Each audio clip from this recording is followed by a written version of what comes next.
بسم اللہ الرحمن الرحیم۔ شروع اللہ کے نام سے جو بڑا مہربان نہایت رحم والا ہے۔ آپ صلی اللہ علیہ وآلہ وسلم نے فرمایا، جب جنتی جنت میں اور دوزخی دوزخ میں داخل ہو جائیں گے، اللہ پاک فرمائے گا جس کے دل میں رائی کے دانے کے برابر بھی ایمان ہو، اس کو بھی دوزخ سے نکال لو۔ تب ایسے لوگ دوزخ سے نکال لیے جائیں گے اور وہ جل کر کوئلے کی طرح سیاہ ہو چکے ہوں گے، پھر زندگی کی نہر میں یا بارش کے پانی میں ڈالے جائیں گے۔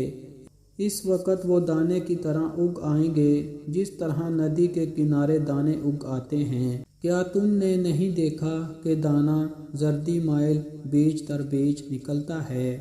رسول اللہ صلی اللہ علیہ وآلہ وسلم نے فرمایا کہ میں ایک وقت سو رہا تھا، میں نے خواب میں دیکھا کہ لوگ میرے سامنے پیش کیے جا رہے ہیں اور وہ کرتا پہنے ہوئے ہیں، کسی کا کرتا سینے تک ہے اور کسی کا اس سے نیچا ہے۔ پھر میرے سامنے عمر بن خطاب لائے گئے، ان کے بدن پر جو کرتا تھا اسے وہ گھسیٹ رہے تھے، یعنی ان کا کرتا زمین تک نیچا تھا۔ صحابہ نے پوچھا کہ یا رسول اللہ، اس کی کیا تعبیر ہے؟ آپ صلی اللہ علیہ وآلہ وسلم نے فرمایا کہ اس سے دین مراد ہے۔